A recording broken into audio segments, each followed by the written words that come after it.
பார்வதி விதையர் மகாதேவா இதெல்லாம் பர்வசேரி 8 கோடி முருகன் கேட்டிருக்கோம். நம்ம சிற்பம் செய்யும் பொழுது பார்த்தீங்க அப்படின்னாக்கா முதல் பர்வசேரி செய்கிறார்.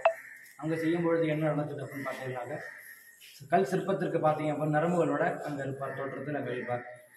அங்கே செய்யும் பொழுது சிற்றரசு ராஜா வந்து என்ன பண்ணியார் அப்படின்னா 2 கட்டவரில் அங்கே எடுத்துடுறாரு. செஞ்சு முடிச்சதுக்கப்புறம் சிற்பத்துக்கு வந்து சிற்பிக்கு வந்து தொழில் சிற்பம் தான் விட முடியாதுன்ட்டு சுவாமியை பவிச்சிட்டார். முருகன் மட்டும்தான் சிவன் பவிச்சிட்டார்.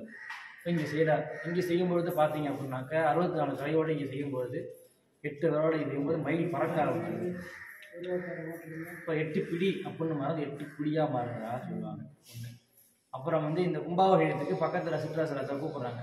அவர் இங்கே வந்து பார்த்துட்டு கேட்குறாரு, சிற்பம் வந்து பார்த்தீங்கன்னா என்னுடைய முருகன் மாதிரியே இருக்குது, யார் செஞ்சதுன்னு கேட்குறேன். சிற்பியை கூட நிப்பாட்டும் பொழுது பார்த்துட்டு நான் தான் அவன் கட்டளை போட்டுக்கண்ணேன், என் கட்டளை மீறி அப்புறம் இந்த கண்ணை எடுத்துடுறாங்க. இங்கே கண் இல்லாமல் போய் எண்கண்ணில் செய்கிறாங்க. எண்கண் இந்த ஊரில் செய்யும்பொழுது அங்கே என்ன ஆகுது பார்த்தேன் அப்படின்னாக்கா அங்கே உள்ள எல்லாரும் வந்து சுவாமியை பார்த்து ரொம்ப அருமையாக இருக்குது, பிரமாதமாக இருக்குன்னு சொல்லும்போது ஒரு ஏக்கம் வந்துடுது. என்னால் ஒன்று பார்க்கவே முடியல, இவ்வளோ செஞ்சு என்னால் தான் உன்னை போட்டேன், என்னால் ஒன்று ஒரு கூட பார்க்க முடியல அப்படின்னு நினைக்கிறார். நினச்ச அடுத்து மாத்திரமே என்ன இழந்தாலும் எல்லாம் கிடைச்சது.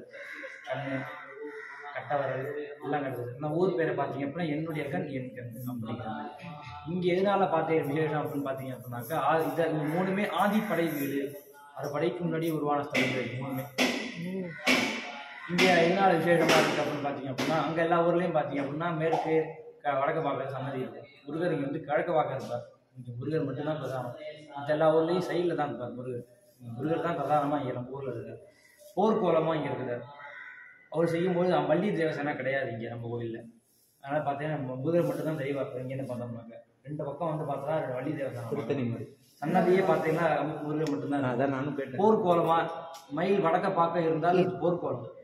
இங்கேருந்து வேல் தோன்றி ஒரு ரூபாய் சிக்கலில் வேல் வாங்கி திருச்செந்தூர் சம்ஹாரம் பண்ணுறதா இதையும்